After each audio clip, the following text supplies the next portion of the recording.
liberté, liberté, chérie. Y a-t-il de la liberté dans les pages culturelles que vous avez feuilletées pour nous ce matin? Oui. Oui. On va commencer par une petite devinette. Quel est le point commun entre Julien Clerc, Bernard Lavillier, Grand Corps Malade, NTM?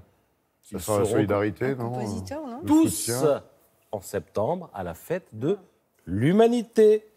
Tous à la fête de l'Humanité, à la Courneuve, au parc Georges Valbon, 14, 15 et 16 septembre. Vous avez d'ores et déjà les dates et vous pouvez d'ores et déjà réserver votre billet ou j'allais dire votre bon de soutien. C'est comme ça qu'on l'appelle ce matin dans l'Humanité. Pourquoi? Parce que pour 27 €, vous aurez entrée gratuite pendant 3 jours.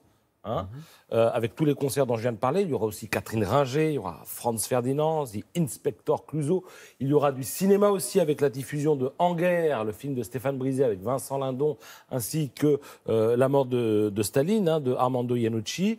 Le thème cette année à la Fête de l'Humanité, c'est « Le monde est à nous ». Et donc, je vous le dis, regardez, dernière page de l'Humanité, vous pouvez pour 27 € avoir droit à tout ça pendant 3 jours, car on a autant besoin de culture que de pluralisme. Voilà pourquoi il faut soutenir la Fête de l'Humanité.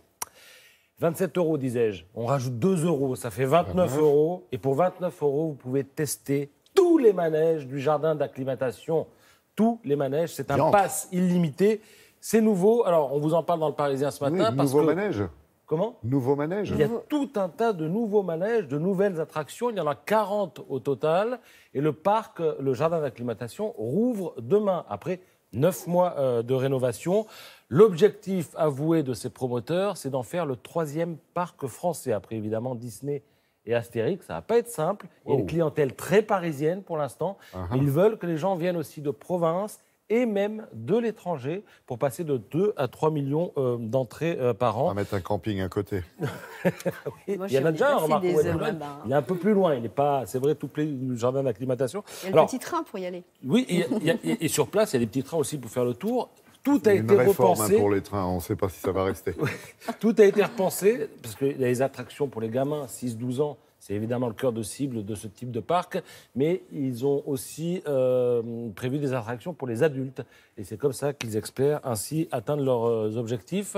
Au jardin d'acclimatation, le principal atout finalement de ce parc d'attractions, c'est le parc. C'est-à-dire que ce n'est pas un parc d'attractions, mais c'est un parc avec des attractions. Et je rappelle, on l'apprend ce matin dans le Parisien, qu'il a été inauguré par Napoléon III quand même, en 1860. Ils ont gardé les Prends animaux. ça, monsieur Gersal. Oui, Il y a toujours des animaux avec une volière. Laissez finir, les filles.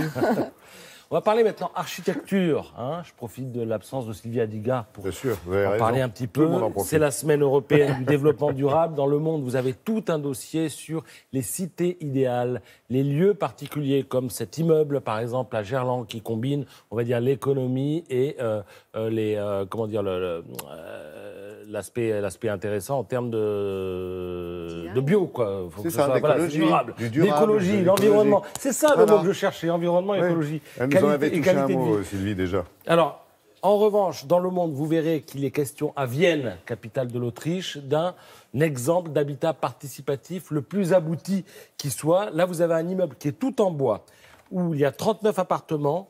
Les habitants partagent une salle de jeu, 7 voitures, 2 vélos, un sauna, une salle de yoga, un potager et 3 chambres d'amis. Et chacun met la main à la pâte, tout le monde bosse tous les jours pour l'immeuble. Il faut consacrer 11 heures par mois maximum à son immeuble. Voilà, tout est raconté dans Le Monde. Merci beaucoup, Patrice.